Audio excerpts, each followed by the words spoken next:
promise her.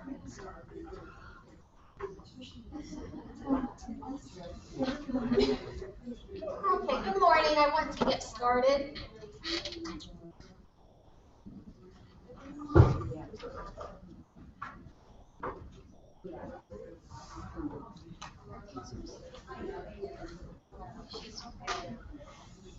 Tiffany is videotaping.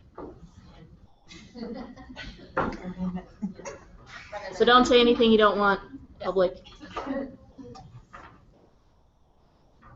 What we're going to do this morning, there's a few more people who couldn't make it today. So we're videotaping for those people who have vacations scheduled and things like that. So what I want to do is just tell you what we want to do and introduce who's here and just tell you a little bit, and then our dean, Dr. Rhonda Wiskevich, will have a little pep talk for you. But as you know, I'm Dr. Krupanicki. Just call me Dr. K. It's okay to write emails and Dr. say Dr. K. But at the doctoral level, you really should learn to spell Krupanicki by the time you graduate. We have today with us, I'm the chair of the department. I'm an associate professor of education, and I'm the founding chair of this program. I started the whole thing way back when. And it's a program, it's a young doctoral program. It started in '07, and so 7 years old. And since that time, it's evolved and changed and grown. But we keep it small and we keep it personal because our university's mission and the way we view students is that we mentor. And we like to mentor our students. We don't believe in having so many doctoral students that we're at the national rate of like 50% of them or more never finish. We work with you, but at the end, the ultimate responsibility for the degree is yours. And for the course, your work, because you're the one that's going to become a scholar. And that's more than just a degree. I mean, this is a terminal degree to become a scholar. And to help you along that way, we have some of our faculty are not here because I actually moved the date, and so some of them already had different things booked. So I want to just read the list and make sure I don't miss anybody. But Dr. Dana Burnside is an assistant professor, and you will have her in your Ed 612 class. That's one of the first classes you'll take in the semester. We have Dr. Lori Cooper, who is here. She's going to be your, for some of you, you're going to have her for your faculty mentor / advisor. So some of you will be meeting with her today. I'm going to go in alphabetical order like our handbook has. We have Colleen Duffy, who's here. And she is a grad assistant. She's a student in the program. And she's here at the end. She's studying the research courses. Her husband is actually a graduate of our program. So we have, maybe someday there'll be a faculty couple. You will know very well Pam Kozlowski. She is my administrative assistant.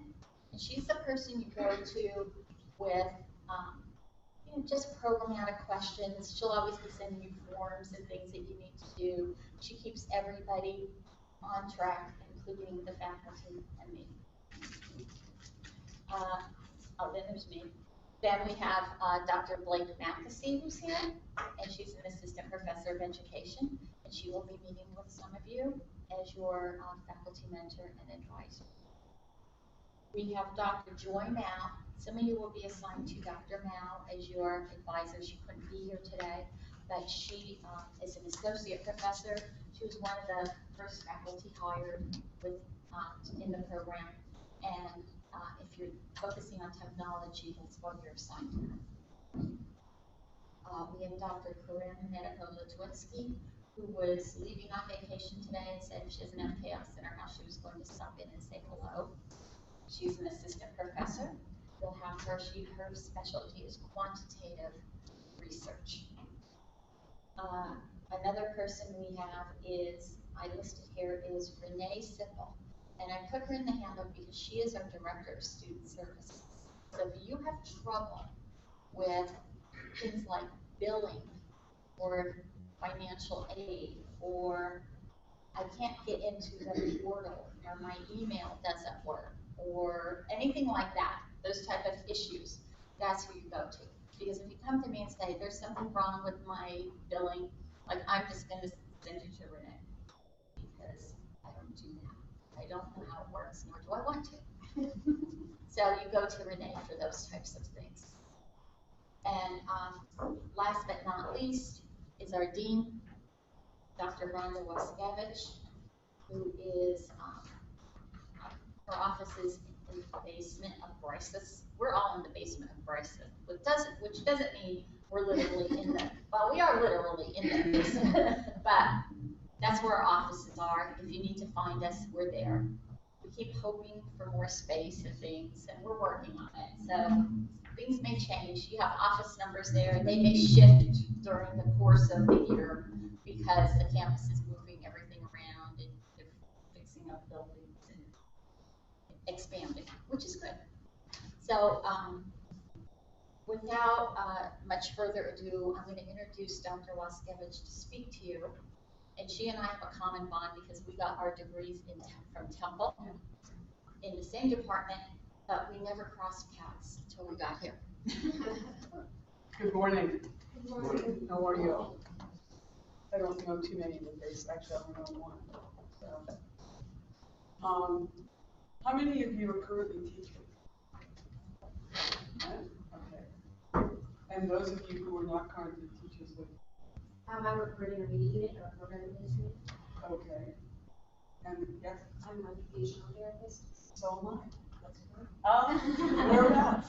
I work for Tonkin here School District, and I teach at Misericordia University.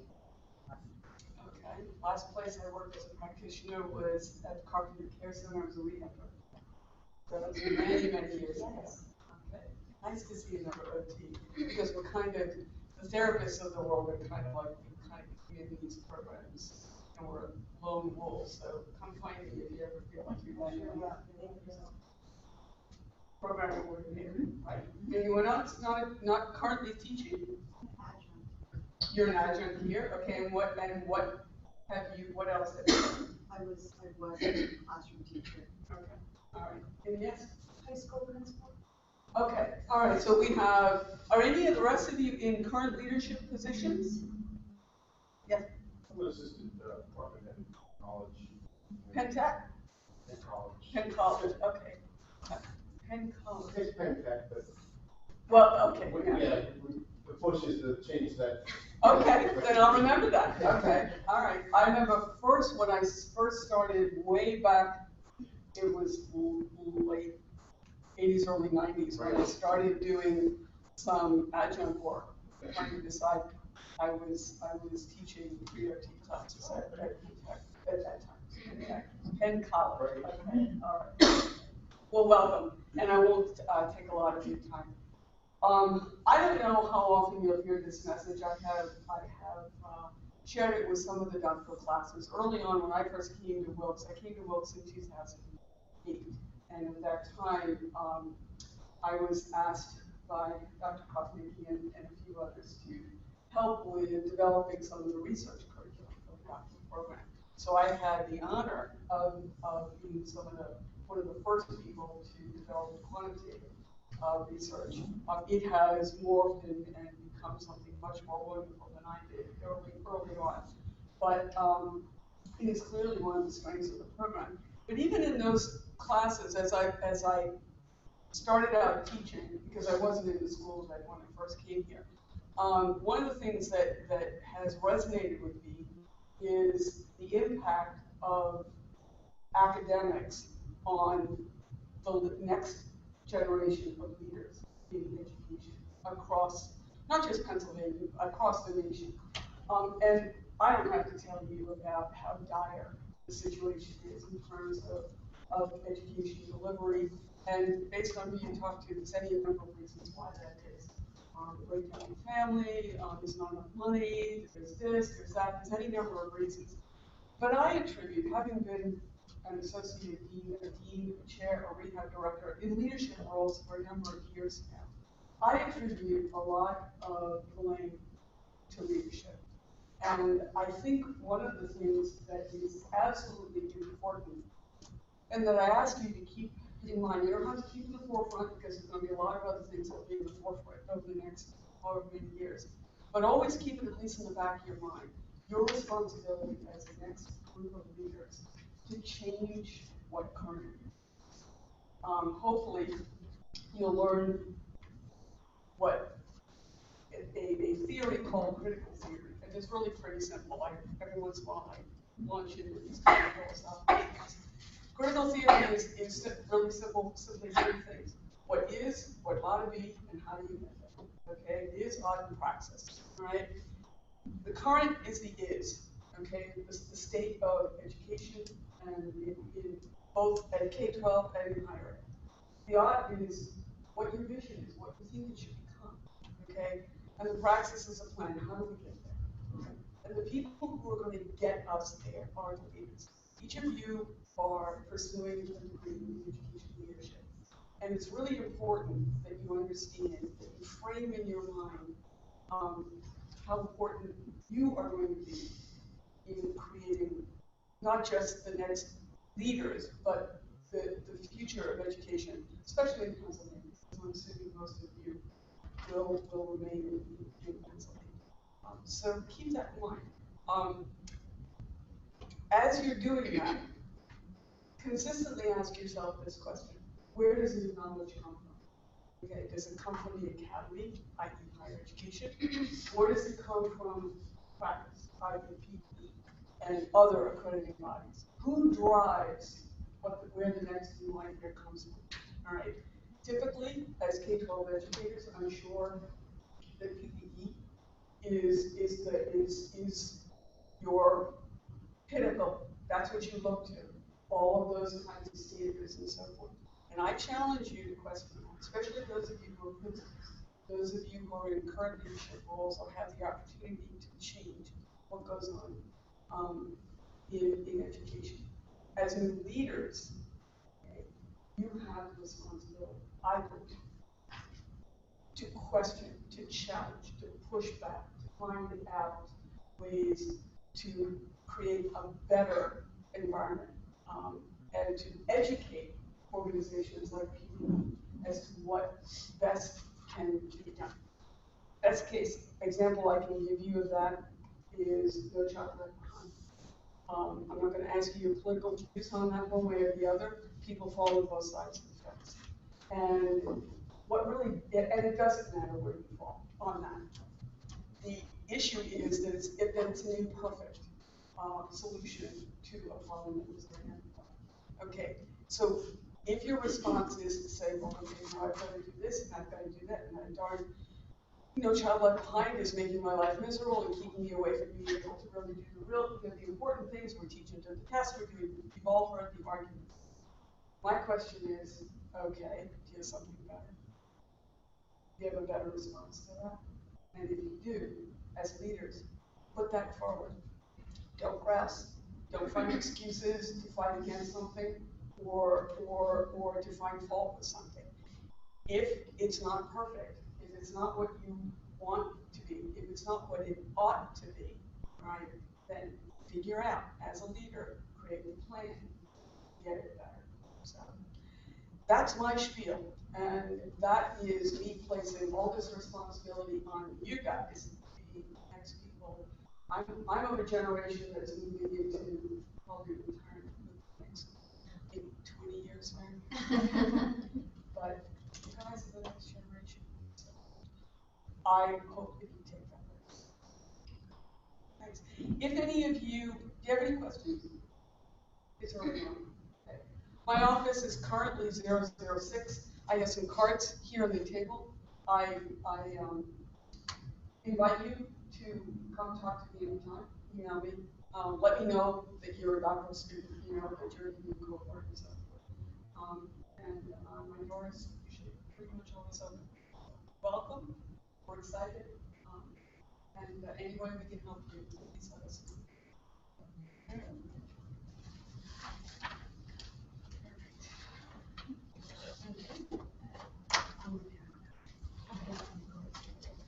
And I'm saying, Thank you.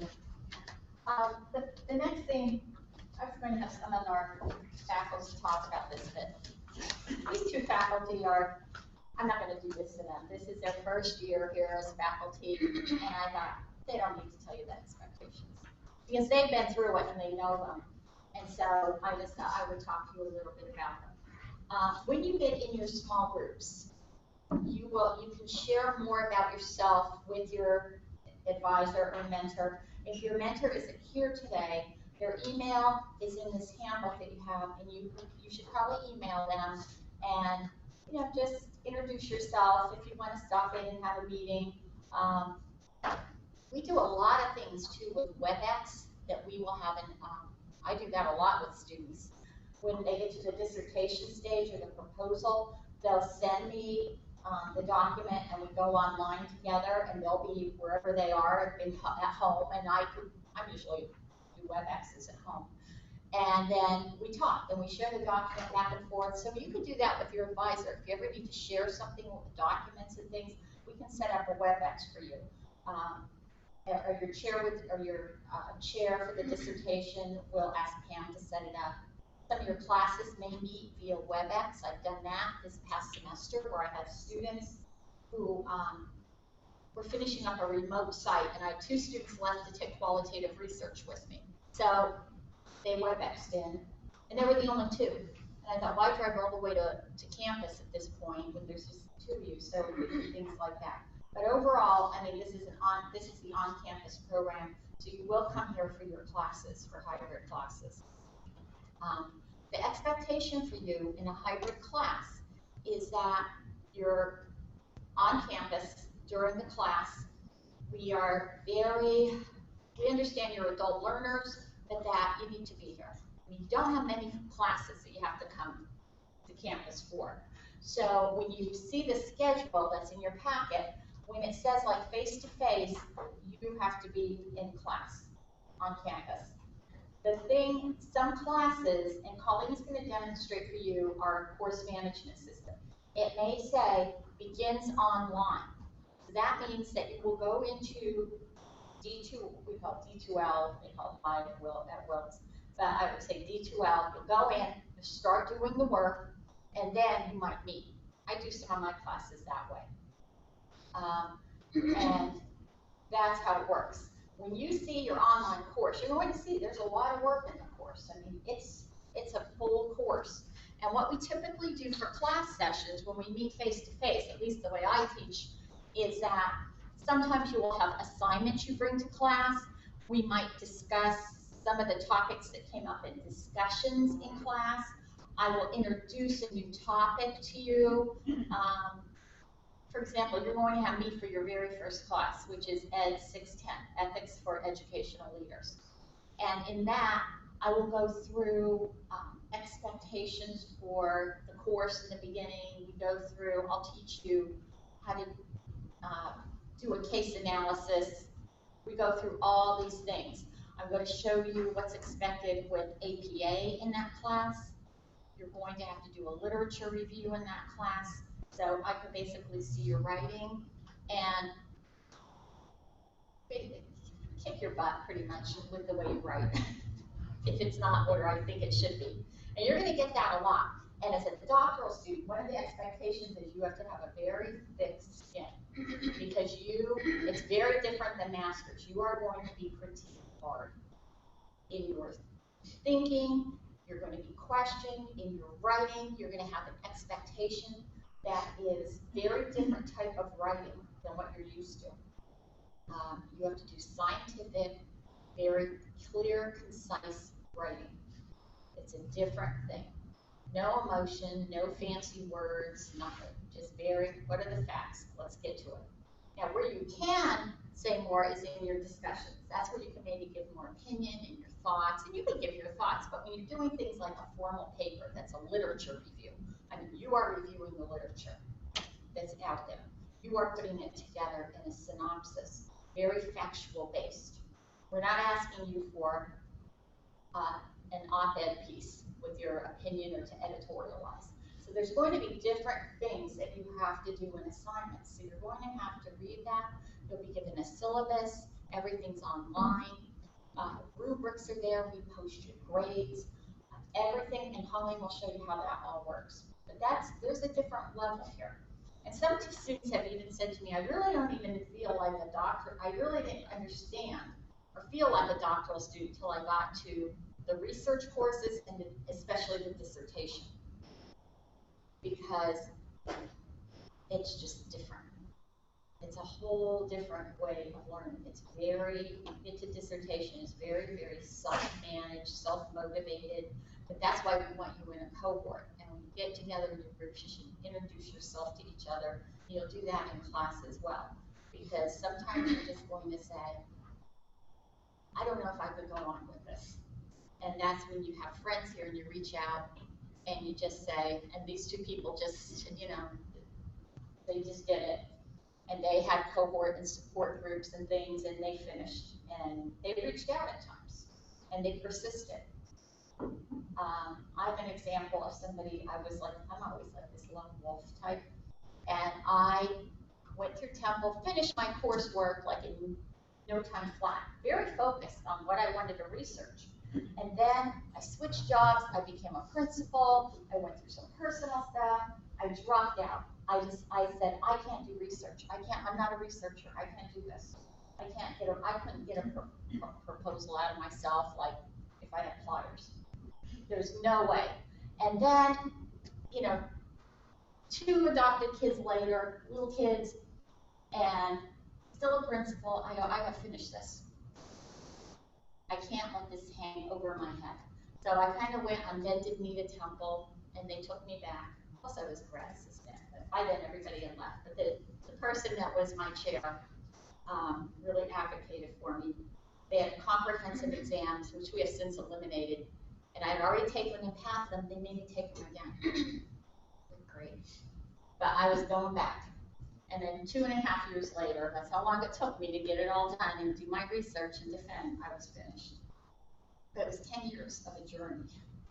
And my lit review got so old, I had to redo most of my stuff. And I had it, you know, I had boxes and files and all kinds of stuff. And that's why in this program you have 7 years to get finished. From the day you start that first class till you defend your dissertation. 7 years. We don't do that to be mean or nasty or to get rid of you. It's that we don't want you to have dated research plans and ideas and a dated literature review because things go fast. You know that, especially with the internet. When I did mine, internet was just starting to explode when I graduated in 2000. So your lit gets old. And if you take your time and keep going slow and take leaves of absence and then don't register, and you're just not going to finish. I mean, you shouldn't go so fast that you're racing to this goal, you know, like it says at the top, to begin with the end in mind. But pace yourself too. Take time to read.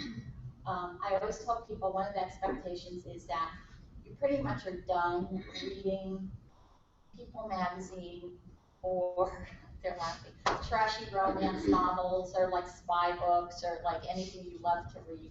That's done. You're just going to be reading your leadership stuff. That's all I did when I was a doctoral student. I just read because I love leadership. That was what I wanted. And then I got into gender, and then I kept trying to narrow my topic, and finally my dissertation's on ethics. So, and female principles, and the ethic of care, which I'm going to teach you all of that in the first class. But that's all I read about. But I started like really big. I kept reading about leadership. I mean, I was reading bios from generals and business leaders and all kinds of stuff, and I was just like focused on that. But that's what I read. I was like nuts with that when I look back. That's all I read, and I loved it. And I still do. So when you get in these classes, that's what you should do. And this was aside from all the coursework where I was reading. I mean, because it was just, I was always trying to find a topic. And that's what we expected of you. When you come in, you start to read literature, and you start to read books, and you branch out, not just your coursework, but you read other things as well. You immerse yourself.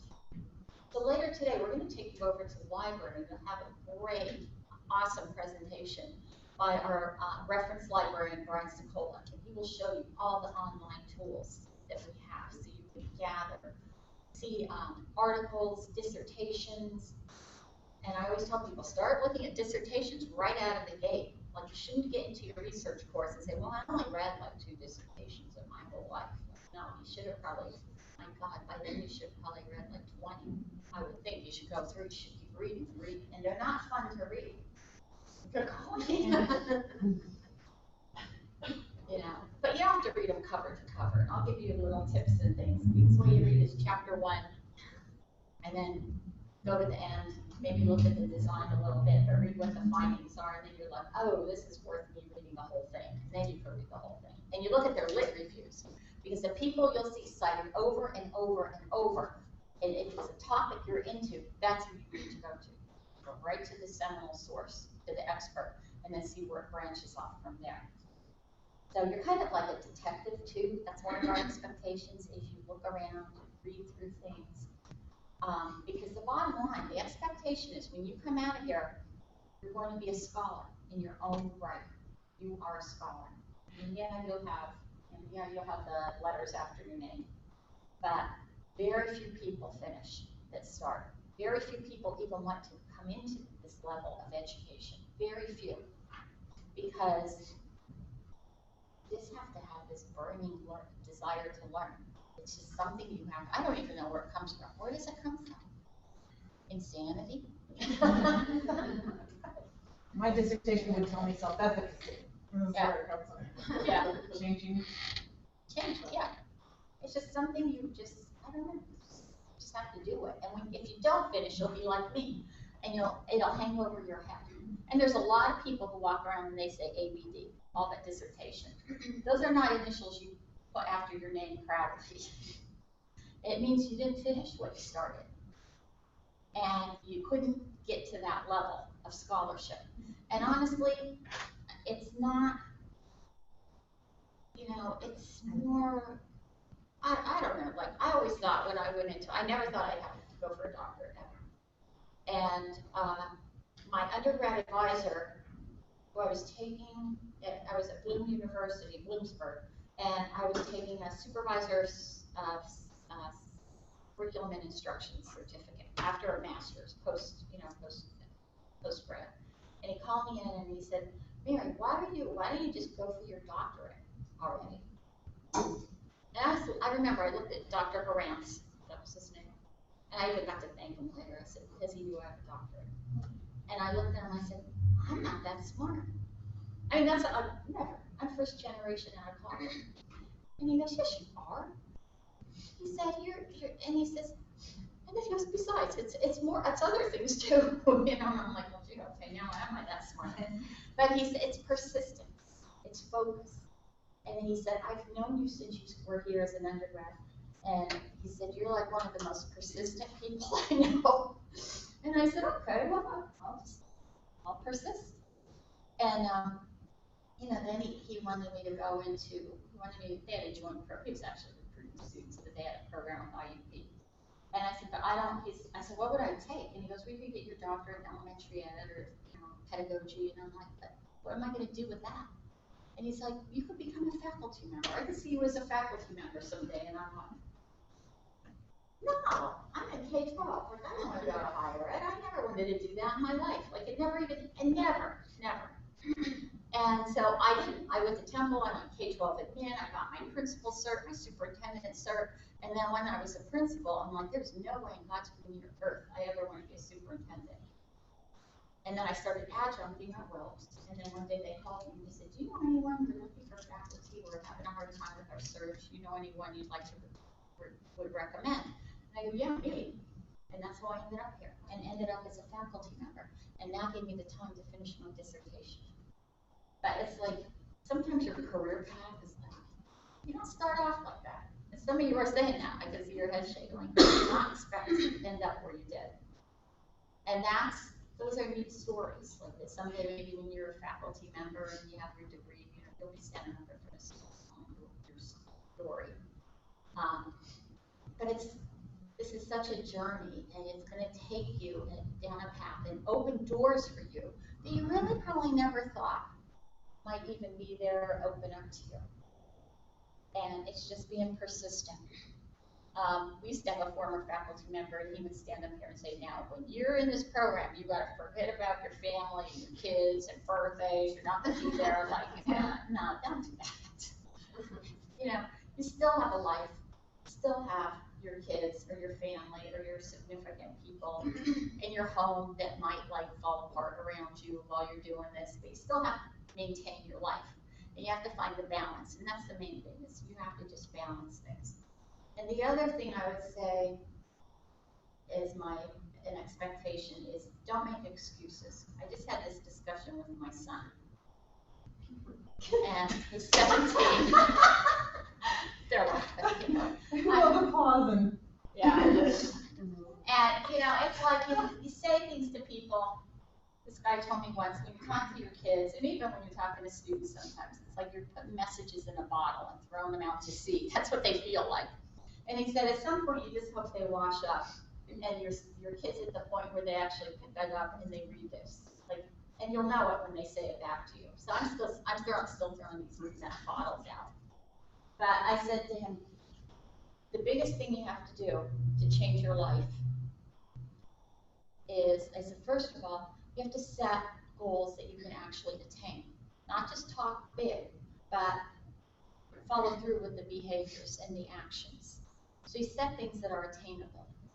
And there used to be a movie, like you take baby steps along the way. I forget what it now, walk or something. Yeah. Baby steps to the bus. So that's what you have to do. And the other thing I said to him that applies to pretty much everyone, I said, is that if you screw up, if you don't do something, or you don't follow through, I said, stop blaming other people. Stop blaming life. Just say, I didn't do it. I screwed up. Like say, I'm sorry. And don't say I'm sorry, but just say, I'm sorry, I didn't follow through, I didn't do this. And then look back at your goals, circle back to that, and make something realistic that you can attain. So those are my messages I keep throwing out bottles to him that I hope wash up someday. They haven't yet. I'm praying. So that's the expectations and kind of like just my little spiel for all of you. But one of the things I do want to talk to you a little bit about is actually the nitty-gritty of the program and things like that. But really quick, before we get into that, I'd like to just have you say your name, and we won't play any games or any of that stuff because I don't believe in it. People know me. I don't play like cutesy cuddly games. I just get in and let's just do it. Plus, I hate those things too.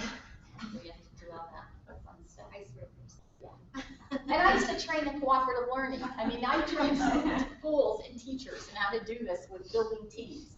But I'll leave that to your instructors or your mentors. They can build it. But I just want you to say your name and. Oh, you know, it might be kind of cool is where you. I always tell people, where are you driving from to come here? Because we've had people drive from all over the nation. I mean, I had somebody once that drove here from. They live in Mechanicsburg, and they drove all the way here for the program because they wanted this program and they wanted to get a degree from Wilkes. They don't want to go to a big university and get lost in the shuffle and things like that. So just where you're from. But it's K-12. Nah, I don't really care about that. They can tell their advisors. Because you know what? You might switch. Along the way, maybe you're all going to start in the same core of courses. And you may kind of tweak and move things a little bit. So you could share that. But basically, you're all doctoral students. So, and most of you are in like that leadership one, the new program that we're just launching. All of you are. But in the beginning, you're all together. And in the end, you're all together. You'll be in your research courses, and then when you do your dissertation courses, that's where you have to really tie into what you met along the way. So how about what you currently do now, and where you're driving from, briefly? Lacey, I'm from Wilkesport, I teach, and I'm also assistant department head in the college technology, the electronics and computer engineering technology department. I'm Cole Karen, I'm a graduate student here in the Writing Center in Wilkes, Wilkes-Barre. Good morning, I'm Colleen Lynette, I director from the country, which is close to Allentown. And I am a program administrator at Berks County Intermediate Unit in the Office of Professional Development and Curriculum. So I do a lot of training of teachers, staff development, and resources. Okay. My name is Meredith Powell. I'm driving from Dimmick, which is up in Susquehanna County, Upper School District. I'm currently a special education learning support teacher in the middle school level. I work in Tunkhannock Area School District. My name is Jennifer Washko. Good morning. I'm an occupational therapist in school system practice in Tunkhannock Area School District, and I currently live in Sawyerville, Pennsylvania. I'm Marilyn Kyle, I'm Joe from Clark Summit. I'm a teacher at Abington Heights, high school, I teach 10th grade English.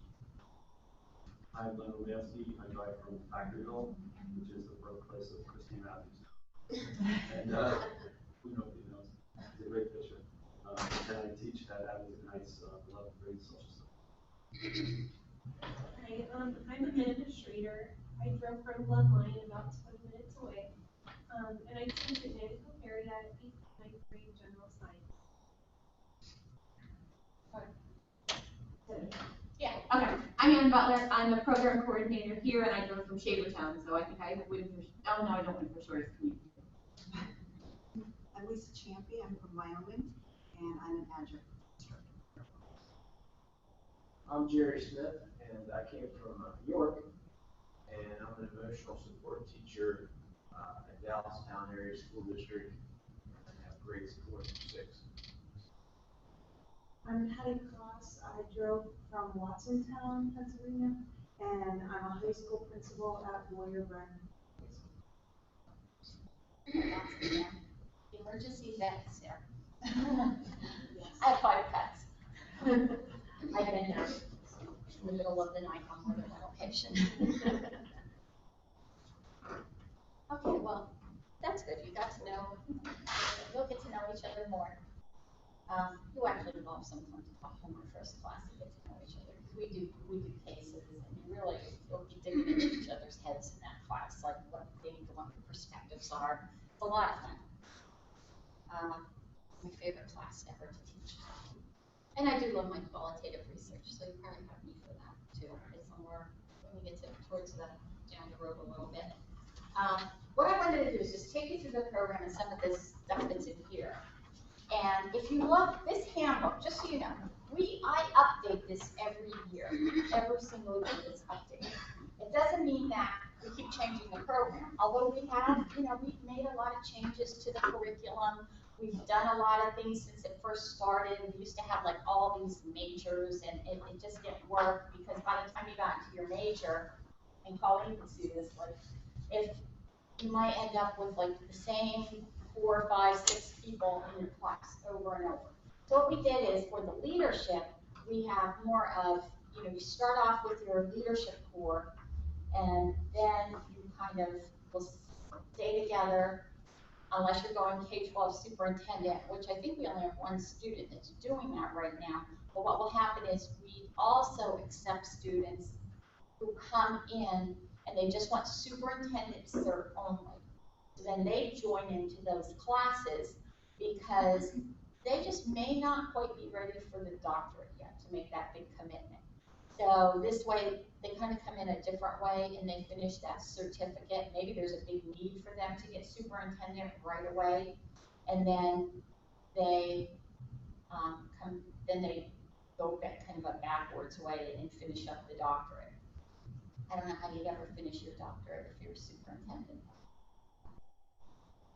I couldn't even imagine.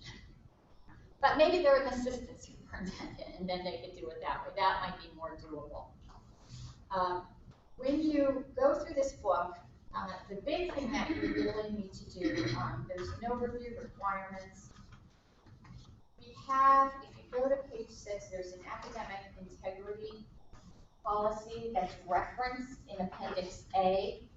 This is a new policy that we put into place that we are getting very, very much more stringent about monitoring for academic integrity. We've always been very strict at the doctoral level, but now it's like we have to have a policy throughout all of grad ed. And it's very prescriptive because we really didn't have like, this is the level, this is what happens if you plagiarize, for example. That's like, to me, that's like probably, I don't know, it's probably right up there almost. It's just unethical. I can't even go down that road because it upsets me so much when I see plagiarism. But what you'll learn, and I'll go through this with you in your first course, is what plagiarism is, how to properly cite and reference, how not to, and it really is theft, because if you don't properly cite something, you stole someone's idea or their work. And I have no time or patience for that. And if you want to see my ugly side, plagiarize. Because I have no patience for that whatsoever. Sometimes people make a little mistake, like I just was reviewing a dissertation proposal and there were a couple points where the student just forgot to put in quotation marks. I'm like, you have the page, you forgot to put the quotation marks in. So now she has to go back and find exactly what it just slows you down. If you don't come out of the gate and you don't adhere to the standards for APA and academic integrity and professional conduct and ethics out of the gate, it's just going to either take you longer to finish or you're never going to finish because we're going to just goodbye. We have procedures in place and processes, and if you turn in a paper that's like, and it's so easy to do now, all you have to do is go on the internet and copy and paste, and copy and paste. And I teach master's levels courses, and that's where I see it, because people will go to, oh, all you have to write about the Common Core. So I'm going to go right to that page and copy out the definition and paste it in. Well, no. Well, it's easy. All I have to do is Google it. And I know when your writing changes, it's easy to spot when you're teaching for all. It's just easy because you'll see a whole different tone and way you write in one part and then it switches. Like, it's not that hard to pick out. So those policies are something we're going to go over in more depth. But in the meantime, if you want to prep for the first course, read through Appendix A, because you are going to have to sign an acknowledgement form, and Pam put that in your packet. And in that first course, I will have you sign it, and I'm going to collect them. But I don't want you to do it today. I want you to really read through the policy. I want you to think about what you're adhering to and signing, and so that you understand what you have agreed to, what you have agreed to, and what you're going to follow, and what the consequences are if you don't. I know there was just, who was that senator that just got, his thesis was plagiarized. And there's been a lot of articles now on the internet about plagiarism and how the rest of the world doesn't see it as so criminal as, academics do. But to me, it's really criminal because you took someone else's stuff. And that's not right. We've had students do it at the master's level, and it's criminal. And the worst thing is that if somebody years down the road finds it, they can come back and strip you of your degree. And that is, you don't want to do that to yourself, to your family, to anything. So we're going to go through that and make sure you really understand. In the first course, you're going to be doing a lit review. You're going to be citing and reading a lot of things and referencing, and that way you'll have me to guide you in what's expected. So that will give you some experience with it as well. And you're going to have that throughout your courses. You're going to be doing a lot of writing, and you have to cite your sources and reference them. So those are really important policies that are in here. Our attendance policy is we do have a 0.5 point reduction from your final grade if you miss more than one class. We allow one miss. I don't like it, and it better be a good reason. because you don't get together that much. You know, it's like every other week. Sometimes in some courses, it might be like 4 times a semester. It just depends how the course is and how the instructor, how much face-to-face time they need. Like, we don't want you driving here if there's no point to it. So when we design courses, we set up face-to-face sessions, and you're expected to be there. So, and I do understand, you might have a meeting that night, mandatory job. But the thing with the small program is I get to know all the students very, very well. And if I see patterns emerge, I'll call you on them. Yes? What time typically would these classes be and what days of the week? You have a schedule right here. Yeah. So what you will take first is Ed 610 and Ed 612. What you're going to do is take those first 2 classes together, and it's good because they're very much related, because we talk about, in ethics, we talk a lot about different perspectives, and in the other class, you're going to talk about all kinds of diversity, and of course, different perspectives about that, and they kind of cross over. So those would be your first 2 classes. Then, in the spring, you're going to take Ed 614 with Dr. Mackesy, and you'll take your first research course. It's Ed 681. So those will be, we want you to take your first 12 credits all spring to get you started. Then after that, in your handbook, there's a section about DP. And after you're done with this, you will take a doctoral qualifying exam, which I'll get to in a little bit. And then that's why you're all conditionally admitted at this point. And once you complete that first core of courses, you have to get a 3.0 or higher in your courses. We want you to maintain a 3.5 GPA. And once you take DQEs and you pass, then you get regular acceptance into the program. All right, that's your qualifier to get in. We don't have any comprehensive exams anymore. We got rid of those. What you have instead is, when you get to the dissertation level, you have a proposal defense. You not only have a final dissertation defense, and your proposal. And then after that, then you go to our institutional review board, IRB, to get your study approved. All they do is make sure that you and your participants are protected. And then you're out to do dissertation, and do the dissertation defense. So that's how it works there. Some schools don't have a proposal defense, they have comprehensive exams. So we just felt like we'd rather have to do a proposal defense and make sure your study's solid before you go off and do it. And it's a really good process. Some of our newer faculty, these are the improvements because I've expanded the faculty so much, but that was their idea. They said, why are we having this exam at the end? Why not just have a proposal defense? You made it through all your courses at that point. You've already got your grades. Why go back and, make you have another test on top of it? So that's what we've done. We started doing that last year. All of you are here today because you met the admission criteria. Not everyone who applied is here. I mean, aside from maybe they couldn't make it, but we don't take anybody who applies.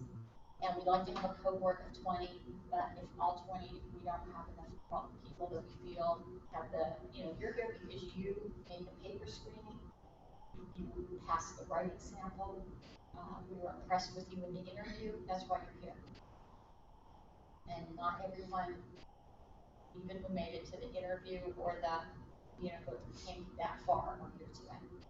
You were picked because we thought you had the potential and the drive and the focus to finish this. So then, I want to say, don't come to me and say you can't do it, because we know you can. That's why you're here. I used to be a principal. I can't stop. So that's why you're here today. You made it. The other thing we have is there's something that is on page 9, transfer credits. Now, if some of you, and I think Pam put the form in your packet, if some some of you have, and they have to be post-masters, after you've already achieved a master's. So for example, after my master's in reading, I think at Temple I transferred in some of my C&I courses. And they won't even let me transfer in a research course that I've already taken. I'm like, no, I'm already taking research. I need a refresher, it was too long ago. And I retook it. So you could look at your postmasters, you could look at those credits you took. You could look at your program that you're going to take here and see if you think anyone is a match. And there's a whole process by which then I review it. I may ask you for, all of the syllabus to see if it's a fit.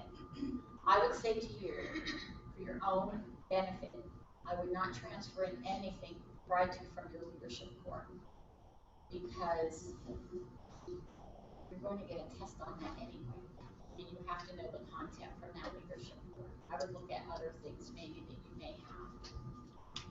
And where you will find that your advisors will show you where your program is in your courses. And we already, you don't have to supply transcripts because we have. What you might have to do is you have to give a course description, you have the syllabus attached, and then we make that decision. If it's internal, if it's internal Wilkes courses, we can look at that as well.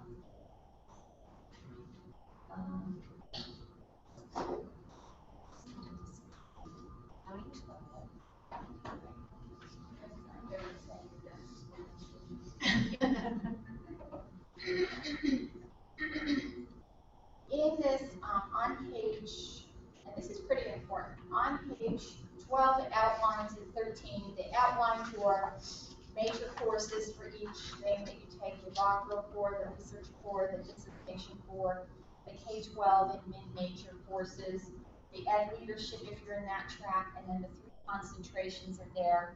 But after that is a recommended program sequence on page 13. And it kind of maps out for you how you can finish in 7 years. So the thing I want to caution you about, because I got into it with a student recently, he was like going to take the full 7 years, and it's like, okay, well, I'll take 3 credits for proposal at the end, and then I need, 6 credits for dissertation proposal and dissertation, which are on page 12 at 698, 699. We have a whole section on these courses when you get to that point. The thing I will tell you is that those courses go over more than 1 semester. You don't get your 3 credits for dissertation proposal until you defend your proposal.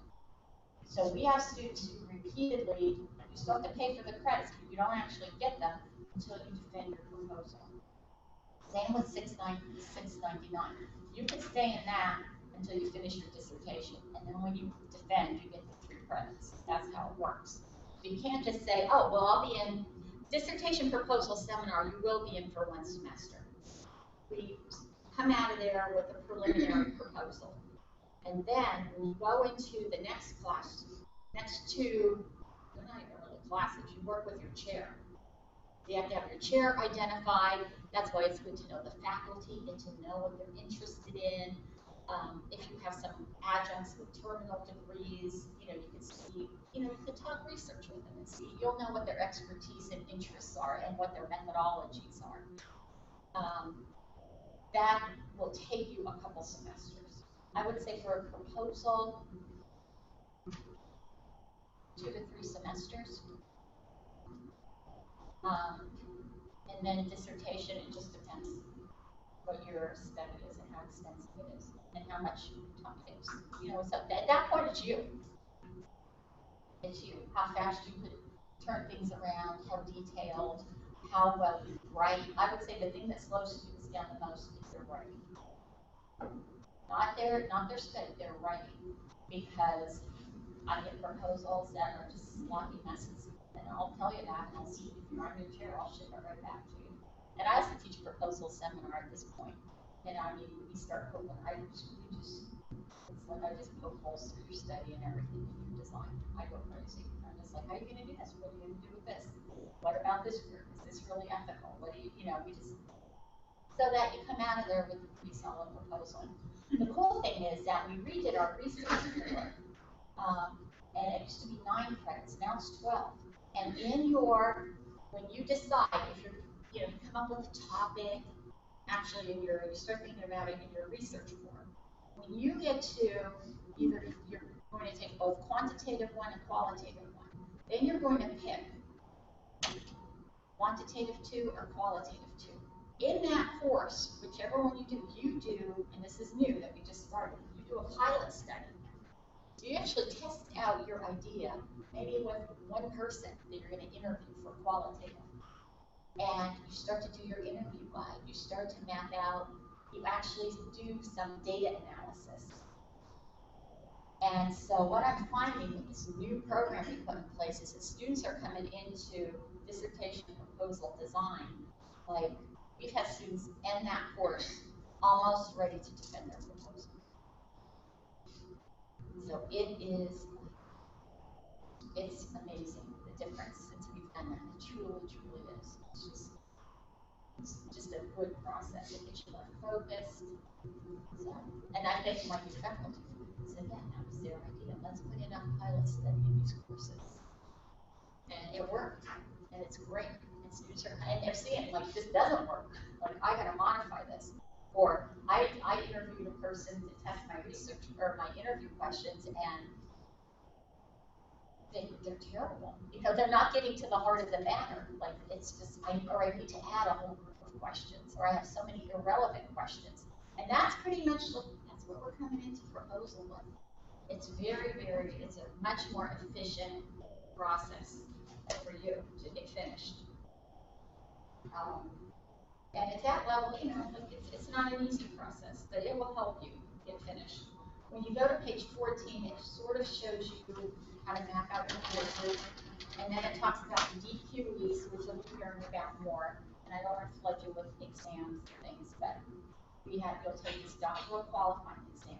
The neat thing is that your leadership core courses have a lot of cases. It's a case-based exam that you get a case and you're going to synthesize all the knowledge from those 3 core courses. And you're going to know about research at that point. You have 681 and you're going to come up with you're going to come up with a solution to the case, a proposal. You're going to analyze it and then present basically like what you would do in the field using your knowledge of research and leadership and ethics and diversity. And then you'll solve the case. So that's where you do DQEs. And I correct you for it. It's not like we just like, the most, to me, unethical thing to do is give students a test that they're not prepared for. So we prepare you for this test. Because it's not right to give a test on something that you're not used to the format or you're not prepared for. If you are in for field work and internships are an option for all your majors, but not for superintendent. So if you're doing superintendent, you have to do field hours and internship. If you're in that K-12 administration major, it's a very prescriptive major. It's PDE. It's all certification.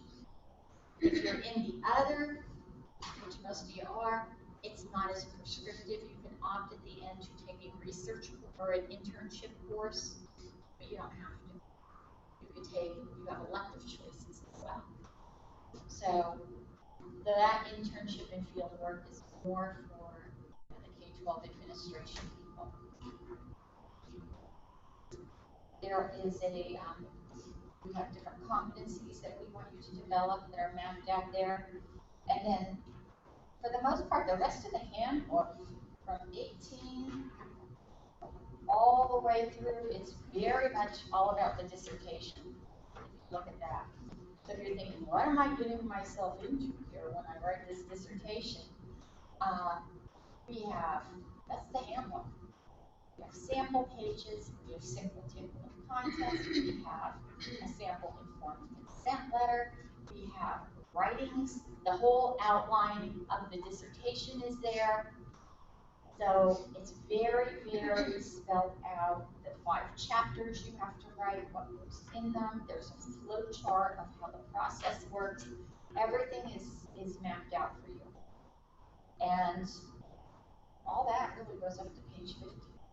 Focused on dissertation.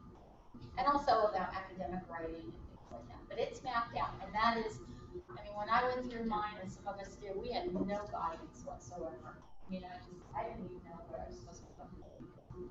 There's so many students that just figure it out. Like, here's, go in the room and read some dissertations. That's our format.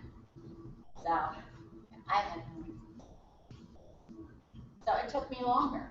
So we try to make this as clear and as precise as we can for you, so that you have the guidance you need. Again, that's our mentoring culture. We want to do this for you. Because our goal is not to wash you out, but to have you all graduate. And walk across the stage, and then hopefully Dean Waskevin, she's our interim dean, will still be there. And you saw how petite she is, and how tall I am. So she has me on stage with her pudding, because she can't reach over people. So she's like, you have to hood for me. And I'm like, but I don't like to be on the stage. So I have to hood. And I'm always scared, like, I'll drop it. And I'm like, I'm not a big, like, stand in front of a big crowd. I can teach, but I don't like to be on the stage. But anyway, but it makes me happy to hood. That's a happy thing. Yeah, students hug me sometimes, or cry. And it's like, but the biggest thing that I feel, if you ever, like, I don't cry, I try not to, is when I walk out after defense on your chair, and when it's all done, you wait while we deliberate to see if you passed or not your final defense. When I open the doors and I come out and I say, congratulations, doctor, and I say your name. That's like the most awesome feeling. I even get tears in my eyes because I think of mine, and it's like the most, it's like, it's probably going to be one of the greatest achievements of your life. Like, I put that, like, my kids and then them. So it's something. You'll have something that very few people have attained. It's like, what, 2% of the population? Actually, and you, I mean, I don't know if it's real, but something like 2%. It's not that even many for masters. So if you got a master's so far, you're up in like a little higher echelon. I forget what the date is for that. 18%. Is it? Yeah, it's not many for master's degrees. Even though you're in education, so everybody has a master's. But when you look at the whole population in general, it's not that many people. You know, it's just very few. And doctoral's even fewer. So you're in a very, you shouldn't have thought.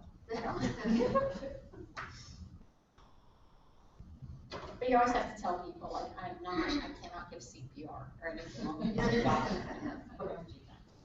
I can't treat you for your appendicitis or whatever it is.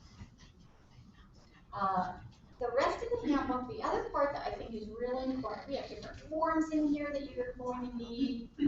So it's always good to save it. Colleen will tell you about our portal where the handbook is, that you can get things. In the back, if you want to, you can always, I was anal like this even when I was an undergrad. They give us checklists of things that we had to finish our program with. So even when I went through as an undergrad, as a goofy 18-year-old, I had the checklist of what I needed to do to finish my program. So I always mapped it out and I planned it, and I would check things off. I always check things off as I finish them. I always like each day, and then I cross it off. I don't know, I'm wishing my life away, I guess, but I like to check things off.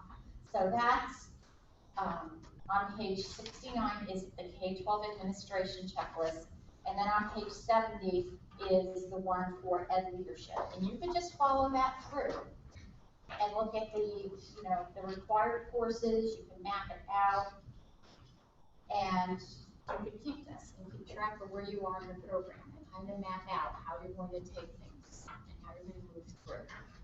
The thing I would say is, along the way, the cohort will probably disperse a little bit because some people don't take classes in the summer, some like to. That's always been a problem, so kind of things, and some people have life that happens. Some people take leaves of absence because they need a semester off for family or personal or career reasons or illness, whatever it is. But those leaves count in your 7-year timeline. Because I would have people taking leaves of absence constantly and be here like 14, for 14 years. Like you can double your timeline. So they count. So you take leaves very carefully. If you need a break from it, like take the summer, because fall, spring registration is mandatory. You have to be registered. You have to keep moving through. You can't stop out and then come back. So, and leave of absence is for 1 semester. That's it. And then if you're not done in 7 years, and we have some people, believe it or not, who cannot get a proposal out of themselves in 7 years after coursework, because most of your coursework will be done like 3 years. They're appealing for an extension.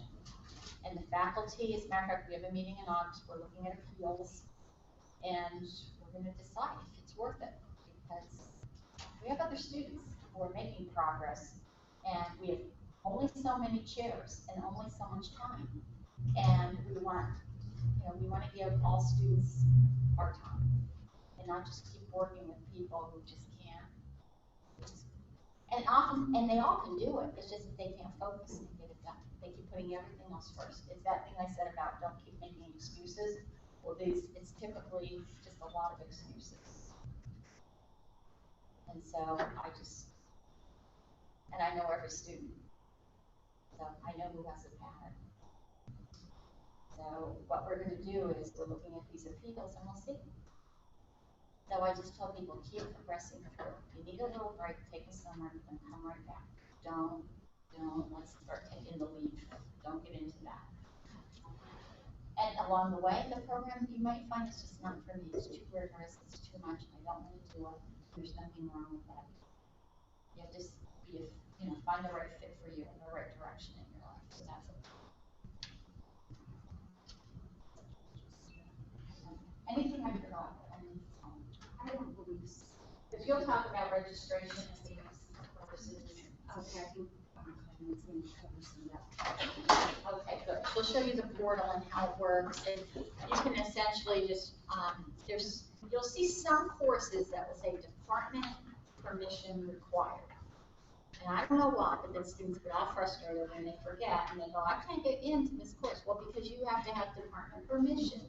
We don't want you jumping ahead or jumping all around. So in some instances, especially when you get to dissertation, it'll say department permission. So you either go to your mentor to clear you, or oftentimes it comes to me. And when you're at the dissertation stage, it's your chair. Because chairs don't have to work in the summer. A lot of times what I tell students is we do a work plan for you and save you some money for 3 credits, and you could work and then come back in the fall with the work you need. Because summer's very short. It's just May and August is done. And you usually could be spending that time reading and writing at dissertations. So that's an option for you. If your chair doesn't want, just this, take it. Our chairs are mostly full-time faculty, and they need to do research, and that's their time. And it's really hard to get it in the summer, because we just have students who want to finish, and we don't want to tell you no. If you really want to register and move ahead, and plus, a lot of us teach in the summer too, especially when we get to research, because people just don't want to stop. They want to keep, we offer those research courses pretty much every semester for students. Okay. We run, now we're off. Okay. Let me see. Who's next? There is next week. Colleen's going to show you our online course management system and portal group. Have any of you worked in D2L before? Okay, so we have people that are pretty familiar with it. That's good. We'll just show you how to get into the system at Wilkes, and also the portal, because the portal is important. You manage everything through that. You manage your billing, your finance, everything is in there. Your registration, your grades. We're on and we're off. Hey, can I speak to you privately for a minute? What? Can I speak to you privately for a minute? Yeah, at the end. Okay. Yeah.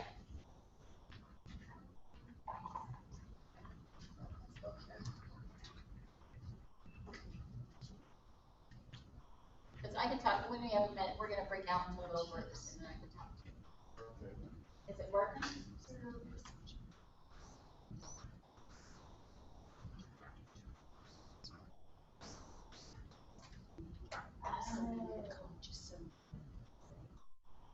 where was it from, the north or the south? We just heard there's a bad accident on 81, so some of our students didn't make it, and maybe they put a tractor trailer, they got caught in it.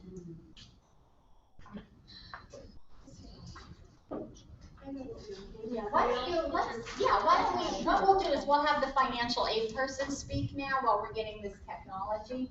And there's nothing worse than when this happens. Technology is great when it works. Right in.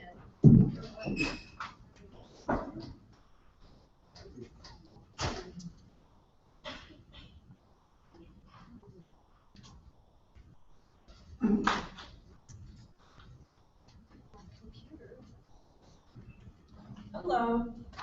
Good morning. Did anyone take 81 this morning? I did. I had no problems. I came from the mountains, so apparently it's from the Scranton side where the accident is. And the funny thing is, like, someone asked me, do you want to do PowerPoint? I said, no way. I know what's going to happen. So I do have handouts there, and we're going to go through the handout, and I'm another person with checklists. So I've created a great checklist for you with a few pages of information. And what my goal is to explain financial aid to you and other payment options. The very first thing you need to know is, are you degree seeking? The Department of Education only pays Stafford loans for students that are degree seeking. Because you're sitting here and taking classes does not mean you're degree seeking. You need to have applied, have been accepted into the program. So when you call over to Student Services and say, I want financial aid, and we say, did you get that acceptance letter?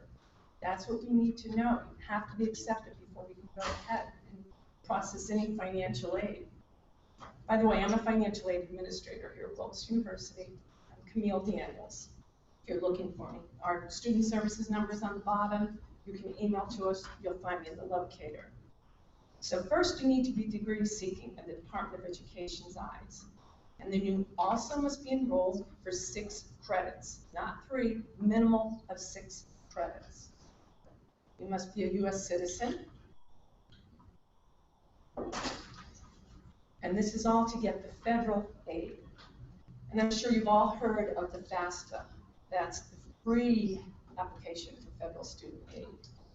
And if you're solicited by anyone or you're paying anything, I would certainly question it. Definitely do not go to a .com site. Everything with the government is .gov. So stick to the .gov. Don't pay anyone. I'm sure maybe your accountant would want to do it. That's what you choose.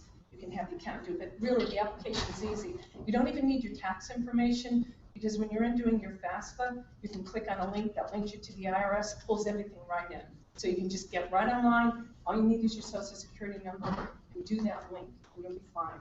When you're doing the FAFSA now, you're going to do the 14-15 FAFSA. You have to do it yearly.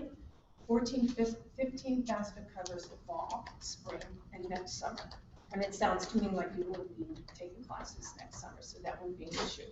So maybe in the spring and the summer, do your application for next year, your FAFSA. You want to do the 15-16, so keep up on them. So if you haven't done the 14-15, go out and do the 14-15 application. And then once you are registered for classes, you want to send an email to One Stop. When we get that FAFSA in, we don't automatically assume you want financial aid. A lot of students don't want the Stafford loans. They may choose Grad Plus. I'll go into that option. Or they may want a particular dollar amount as opposed to max. You're going to send an email to onestop@wilkes.edu. You can see it right there with your name, your WIN number, telling us you've completed the FAFSA, and yes, I am registered for 6 credits. And what we'll do is we'll process that application for you. We'll send it out to the Department of Education. The Department of Education will not pay us until you complete a master promissory note and do entrance counseling. That's a one-time thing for Wilkes. It actually lasts for like 10 years, so if you, as long as you don't go over 10 years, which it sounds like you won't, you just need to do that one time and it'll be okay. There are other options that I see a lot of students do. You have the Grad Plus loan. Many students, I see applications coming in for Grad Plus and they'll never send an email requesting for the Stafford loan. The Stafford loan is 6.21%. The Grad Plus is 7.21%. And what the Stafford will cover up is to $10,250 per semester of student costs. So if you're not exceeding $10,250, don't go near the Grad Plus. Make sure you do send the email to One Stop requesting your Stafford loans. That would be the only option I would consider. If you do exceed that, then you want to go to the Grad Plus. You can even go for an alternative loan, which I have on the bottom list here. Some students choose to go alternative loan entirely. And you can find a list of lenders at www.elmselect.com. I have everything on the paper here, so don't worry about missing what I'm saying. And you can go out and you can look through a list of private lenders. You can compare the rates, go on their website, talk to a rep. Possibly you can get something at a fixed rate if you have good credit below 6.21. So it's your option, Stafford loans versus the private loans. Now let's say you're fortunate enough that you can pay yourself without any loans. You can go out to the portal, which you'll be seeing shortly, and you want to go into the Student Services tab. Everything regarding financial aid and payment is in the Student Service tab, and that's in my Wilkes portal. And you'll see payment plans there. And you're going to see the installment payment plan. The installment payment plan is per semester, and that consists of 5 payments. You want to enroll before August 15th, and it will divide your balance by 5. And that will go into December. Now, the benefit, you may say, well, why should I do that? Because I'm going to set up my own payment plan, and maybe I'll pay it out in November. Well, if your bill is not paid when due, and I can't tell you exactly when, the controller's office will give you a couple weeks leeway. They put a hold on your account. You can access your classes, you can go out, look at anything, but you're not going to see any academic information on yourself. You will not see your grades, you will not get your grade if the semester is over, you will not be able to request a transcript. So you want to make sure that you have some payment plan in place. The installment plan, what it does, it puts an override and allows you to get in without a hold on your account. Now, last year, a lot of people missed the August 15th deadline, and the controller's office allowed people to enroll in September, which meant your balance was divided by 4. And it does end December 15th. You need to enroll every semester. The other option that you would have is the employer deferment plan. And that would be for those where your employer is going to pay for your tuition. I have an agreement. I copied one, put it on the back here for you. And as you can see, and this again will take the hold off your account. You want to fill this out. It tells you right in here before classes start. We have so many students calling like the last week before classes are over. I've got a hold on my account, I want my grades, and I haven't submitted the deferment plan. Get that now from your employer. You want to get this form. I have it here for you. You'll find it online very easily at wilkes.edu. Just type in the search box, employer deferment plan, you'll find this form. And what the controller's office does, they'll put a hold, they'll release the hold on your account for the amount your employer will pay. So let's say, for example, your employer is only paying 80%. You need to pay that 20% before you submit this deferment plan. Because if they see any amount that's going to be due by you or a past due balance, they're not going to honor the deferment plan. The deferment plan is only for whatever balance your employer is covering. So in other words, if you're going to, this will not be put on if there's going to be a remaining balance by you. So you have the option of the installment plan and the employer payment plan. And the other option is you can just pay the balance yourself right online in the Student Services tab on the My Wilkes portal. And you'll see a link right in there where you can pay. There's some point there. I know what I wanted to tell you. Stay away from credit cards when you're going online. The credit card, we have a servicer. I mean, you can use them, they're fine, but you're going to be charged 2 3/4%. I want to give you a heads up on that if you use a credit card. I highly suggest using a web check right within the portal. You'll have that option to do an e-check, I believe it's called. You'll put in your bank routing number and your account number. and there is no charge for that. It's the best, the quickest, it's done immediately without any issues. Just make sure you have enough money in your account, because then that's certainly not going to work out for you. And if you have any questions, I've got our number down there, Student Services. My name is Camille Daniels. You'll find me in the locator. And you can email to us. You have the email in here, onestop@wilkes.edu. And I have other miscellaneous information here for you. But I think I've covered the basics. Do you have any questions for me? Great. All right. Well, you have a great day. Just be careful. I just have to ask, where's everyone from? Are you from like within 100 miles or local within Luzerne? Okay. Williamsburg. Okay. Yeah. Great. Hometown. Susquehanna County.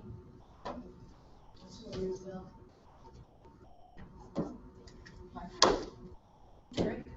Well, it's nice to meet you all. And I'll watch for you around campus when you're on campus for classes and not online. Thank you. Thank you very much.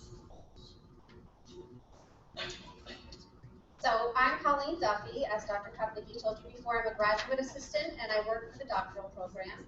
I'm also a member of the fall 2012 cohort in the educational leadership program, which was the last cohort that was accepted and started here at Wilkes. So as a student, I can just reassure you that a lot of what Dr. Kupnicki said was true and accurate. I do want to forewarn you, those of you who will be taking 610, which is likely all of you, that she is fondly referred to as the APA Nazi by all of the doctoral students. So brace yourselves, but embrace it, because you will evolve. Your skills as a writer will evolve throughout the program. And I think we're kind of, obviously we're in the program, we're kind of type A, go-getter personalities, so it stings a little bit the first time you see all that red on a piece of paper. Don't take it personally. Everyone who has gone in the program before you has been in your position. So embrace it, welcome it, and know that you're going to be a better student because of it. And you will truly appreciate all of the effort that she puts into correcting her papers, as do all of the professors, because you'll benefit from it in the end. I also wanted to say too, I was a member, we had about 12 or 14, I think, in my cohort. We were about the same size. And I do want to encourage everybody who can to establish a residency early. Not only will you kick that requirement out of the way, but the core of us that did take 2 classes per semester in the beginning and establish our residency, we really were able to form nice relationships within my cohort. So it's nice to know that you're not alone, that you have someone you can email or text who's taking the same classes that you can kind of lean on and go to, and you will get to know each other. And I did form better relationships with my cohort members that we kind of went through the trenches together in the beginning. We did kind of split up along the way. We went in our separate tracks. I'm in an ed tech track, but we kind of got reunited in the end. So it is really nice and a nice opportunity to form relationships as you move through the program. Colin, could you tell them what the residency is, because I kind of didn't explain that. Sure. Everybody in the program is required to establish residency. That means that you have to take at least 2 courses for 3 consecutive semesters, right? Right. So you need to kind of submerge yourself, right? You're submerging yourself in scholarship is really what you're doing. Instead of just taking one class, it just kind of establishes the fact that you're submersing yourself in your studies and you're committed to the program. And it's much easier to do that in the beginning. And the way the courses are set up, if you took 610, 612, and 614, 681, and then took another semester, I really highly recommend doing that, because the people who put it off thinking, oh, I'm not sure what the program is going to be like, I think I'll rather start out slow, it's been really hard for them to manage to get toward the end and get in all of those courses all at once. So I recommend doing that in the beginning, just from a student perspective, and you'll make a lot of friends. So primarily what I'm going to do is show you the course management system. And before I do that, can everybody hear me in the back? I'm not going to use the microphone. I'd much prefer my teacher voice. I want to show you a few things that are available on our Wilkes website that will be helpful to you.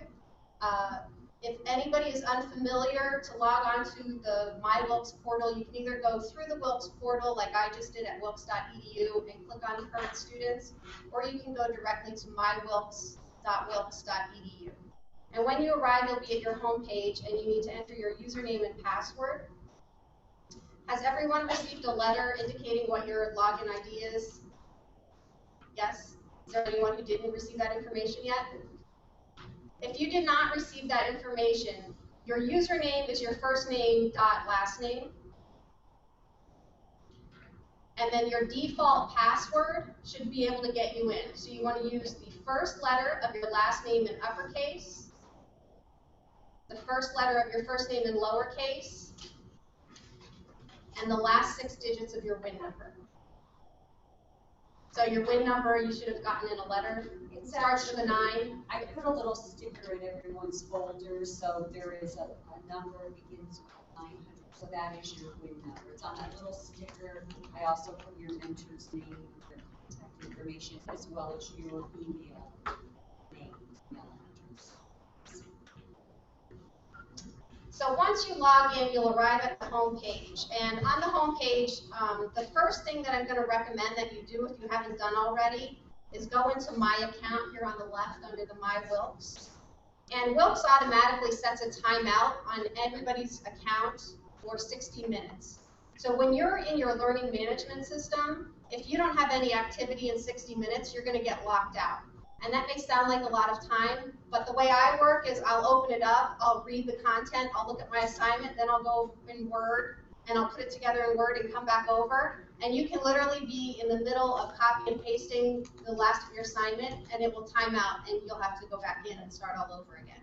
So if you want to increase your timeout, go into My Account, and you can just increase the minutes. And I do recommend doing that, because it's very inconvenient. You get kicked out, and then sometimes it'll stall up on you and causes a lot of aggravation. So that's just a little trick. So on your home page, you have access to a lot of different branches of the Wilkes University. The Libraries tab is here, and you're going to go over to the library and learn about a lot of great tools that they provide for you through the Libraries tab. We also have a Student Services tab. And the Student Services tab is where you're going to find the financial aid information that Camille just referenced. You'll also be able to view the course schedules that are being offered, and you'll also be able to actually register for your classes online.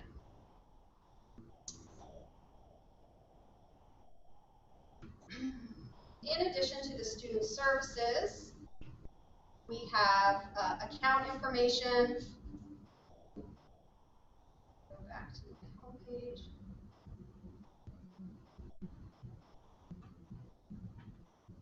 And we have announcements. You see, whenever anything is going on in the university, you'll get your personal announcements.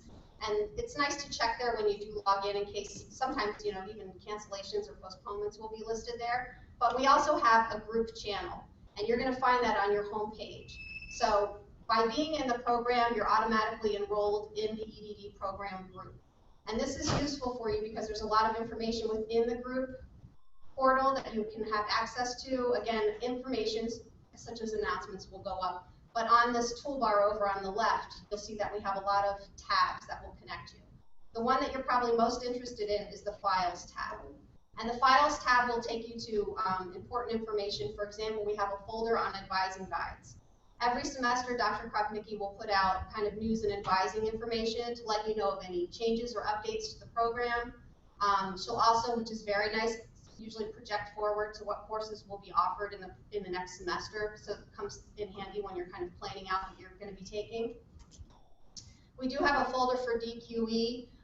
In the past, there were study guides that were published for each individual cohort. As the program evolves, those study guides have changed, so you will have your own version of a study guide when you reach that point for the DQEs. And that's where you'll find that. There's also registration information that you can access there, and this is where all of the student handbooks are found. As Dr. Krupnicki mentioned, each year she does publish a new student handbook. You're going to reference back to this student handbook, which is the 2014-15, because this was your kind of home handbook for the cohort that you are in. And you can find that here. So anytime you need any files, if you need to fill out a form, you can literally just open up the electronic version of the handbook here and copy and paste the form onto a Word document, and you can submit that as your form.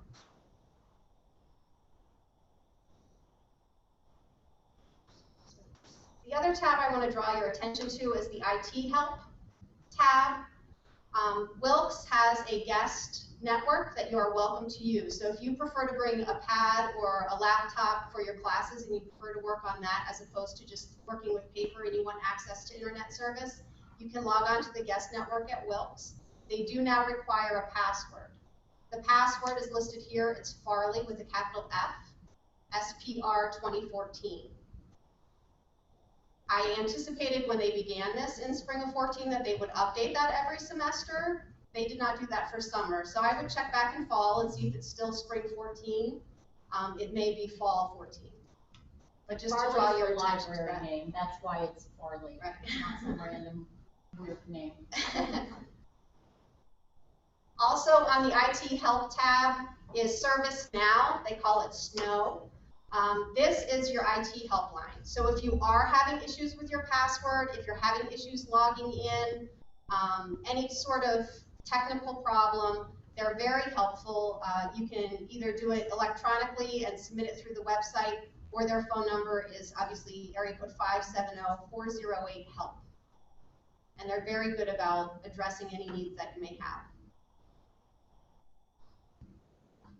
So that's about it for the Wilkes website as far as useful little tips.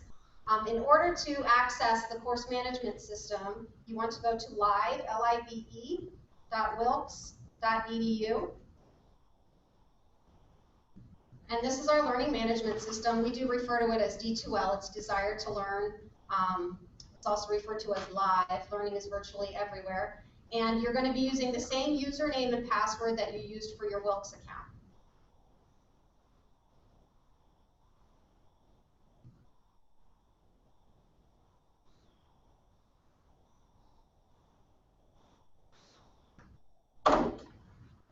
So once you log into D2L, this is the home page that you're going to be greeted with. Again, there's a section for news and announcements, so if anything is going on, there'll be news.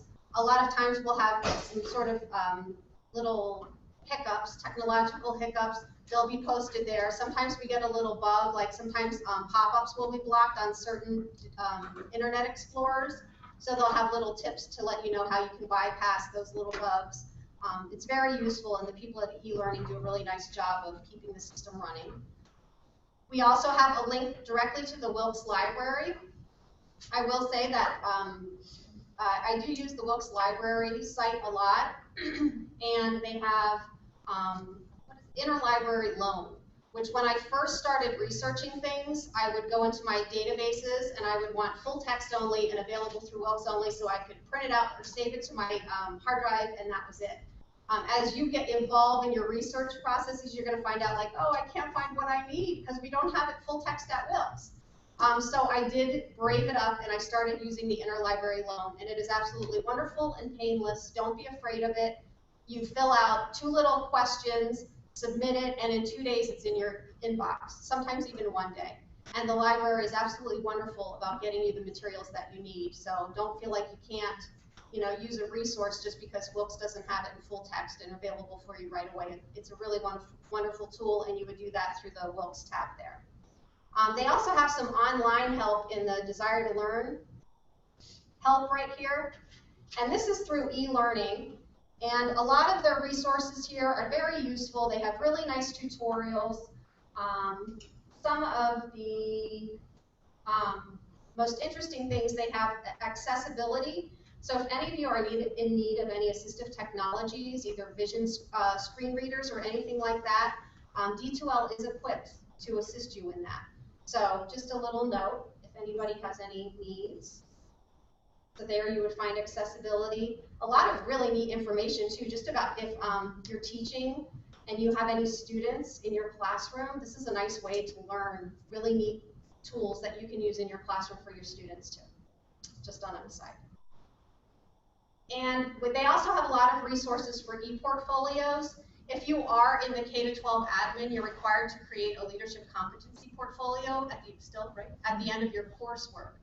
And the leadership competency portfolio is a collection of your work. I'm going to show you a little bit where to make it and how to make it in D2L. But the video tutorials and the resources provided here will help you through that process as well. So when you go back to your home page,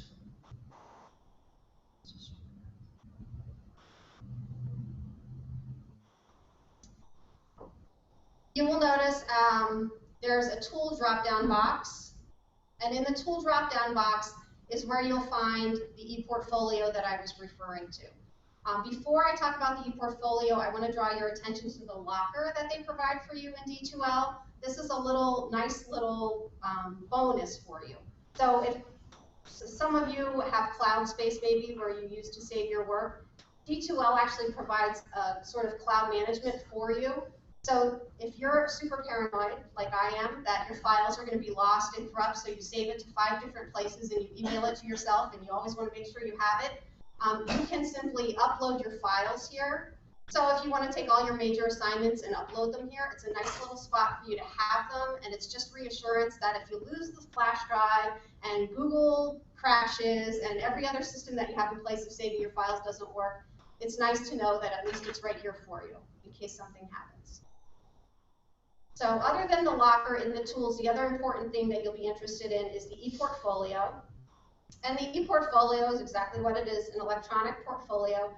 And it's a requirement for K-12, but it's also encouraged and recommended for the other concentrations because it's a nice thing to kind of display your leadership philosophies and basically all of the artifacts of your work here. So if, for instance, you were out job hunting and you wanted to create a digital portfolio, you could kind of create a leadership competency portfolio to incorporate into that.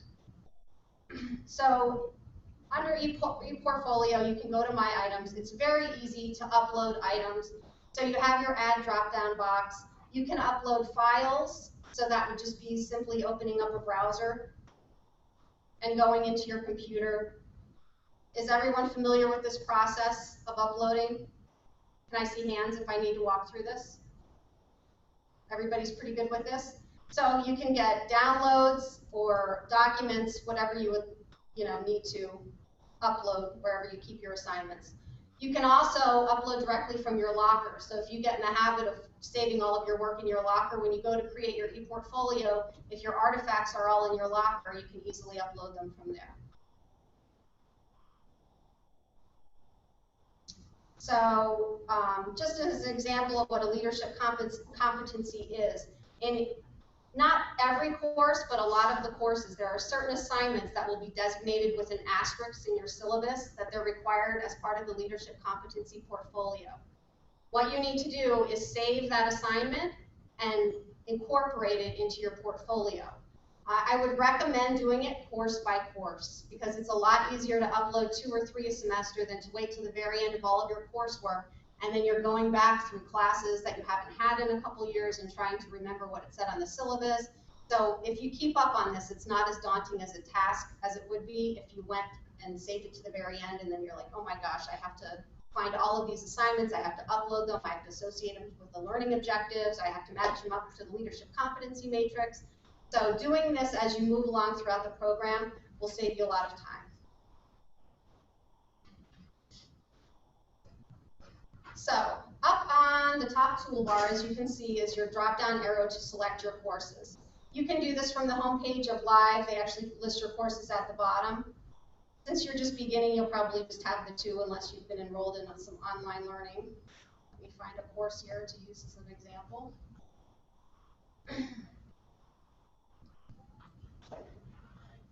When you do open up your course, you're going to find pretty much the same format. We try to keep uniformity throughout the courses in the doctoral program. So you'll have your news and your announcements, any updates. The calendar is a nice tool. Most of the professors use that, so you're able to look right at a glance what's due next and when it's due. If you come up to the course tools drop-down arrow, you have many options. A lot of them we don't really use. If you'd like to see who's in your class, you can take a look at the class list. I have never used the chat, the competencies, I don't have anything in there, but obviously the big one is your content. So when you click on the content arrow, you are basically presented with the entire course. On the left here, you see your table of contents. It's kind of like a side toolbar to give you access. So in the beginning of your course, you will likely have a little tab over here which will give you the course syllabus. Any pertinent documents, probably the academic integrity policy would be in there, maybe, or something to that effect. And I would highly encourage the first thing that you do is to go into your course syllabus and save it. So you want an electronic copy. I would probably also print it because I'm one of those people who freak out that everything's going to burn down, you're going to lose everything. But you will need copies of your syllabi as you move throughout the program, both to identify your leadership competencies and, you know, just to keep for documentation, you're always going to have a copy of those syllabi. So when you're in this window, obviously the syllabus is just going to load into the window. But as you can see, if you can see where my mouse is, there is an option to download. Sometimes I have found the process of downloading, the syllabus isn't that long, but we do get some pretty big journal articles and stuff in here, which may take a long time. So you're going to have a little bit of lapse if you just wait for it to open up in the original window. I kind of bypass that, and it seems like the downloading process works a little faster, and then you kind of have a bigger screen too to read from.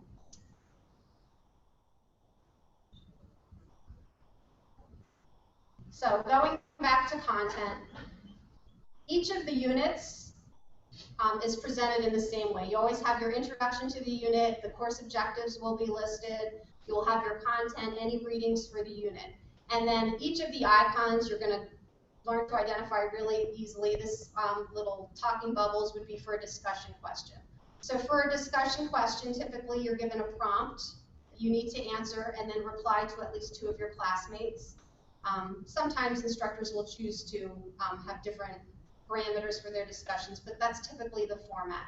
And in order to reply to the discussion post, all you need to do is click on the Start a New Thread button, and you will just be given a subject line where you would put your title. Usually it's nice to identify it by your name so that when the instructor is looking at all of the submissions, it's easy to identify. And then you have just a basic window here for you to put your text in.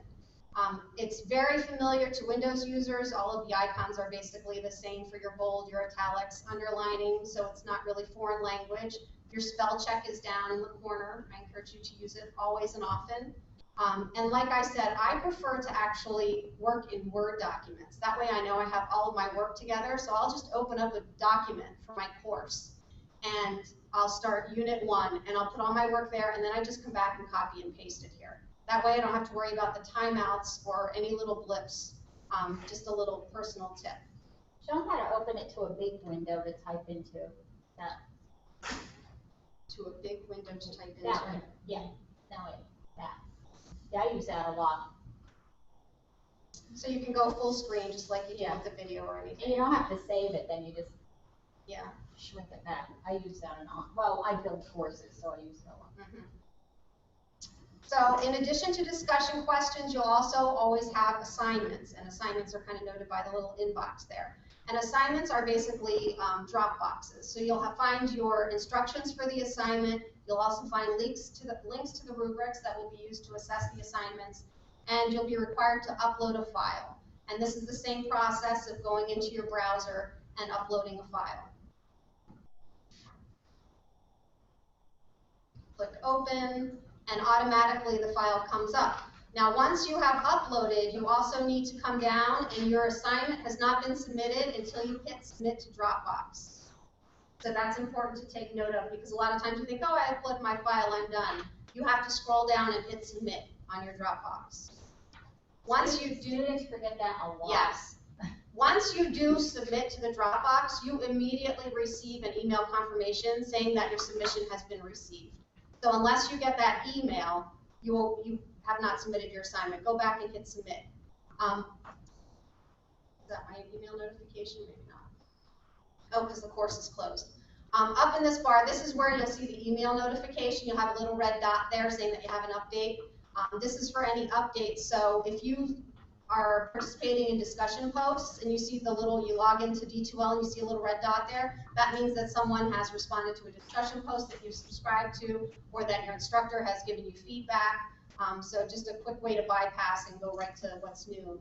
Did you have a question? Well, we use D2L at college, and email within D2L is not the same as your Wilkes email. Is that correct? That's right. You might be able to link those. Yes, this is what that was next on my list. Okay.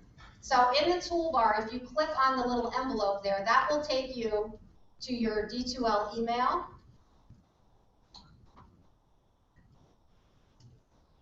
And is it Ed? Yes. As Ed mentioned, you have a separate live email. So your Wilkes email will be first name dot last name, with a couple exceptions if you're like John Smith, at wilkes.edu.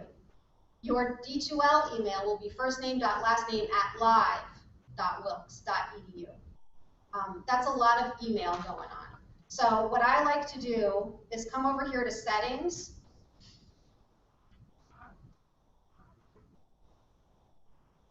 And if you scroll all the way to the bottom, you'll see forwarding options. I have mine set up to automatically go to my main Wilkes email.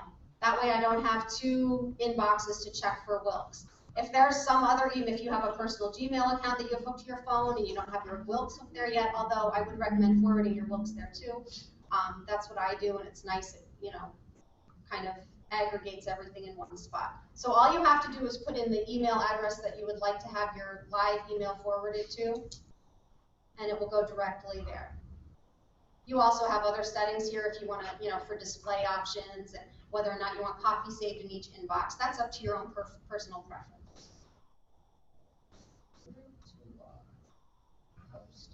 So other than the content, you can go in through D2L and access only the assignment. So in other words, you can get to discussions through the main content, but if you just want to go in and post a response to a discussion, you can bypass the scrolling and go straight to your discussions. And that will give you a list of all the discussions in this course. You also can go right to your Dropbox. So if you've been working on your assignment, all you need to do is submit it. You don't want to have to open up the course, then scroll down to the unit and get in. You can bypass that by going to Dropbox. You can also access your grades. By accessing your grades, you're basically looking at a grade book. So you'll have your name, all of the assignments. I'll show you mine, I suppose. And this is what it looks like. So you would have the assignment listed, you would have any feedback from the instructor, and the points that you received. The rubrics is also a nice tool. It's nice to know what you're going to be assessed on before you start the assignment. Each of the courses will have all of the rubrics listed and linked to the assignments. So instead of going through all the drop boxes, you can just go to rubrics and you can look at the assignment rubric for that particular assignment. It is a little weird. Instead of just clicking on the title, you click on the drop-down arrow and you hit preview. And then you'll get a nice view of the rubric and all of the criteria associated with the assignment. Does anybody have any questions on D2L or the website?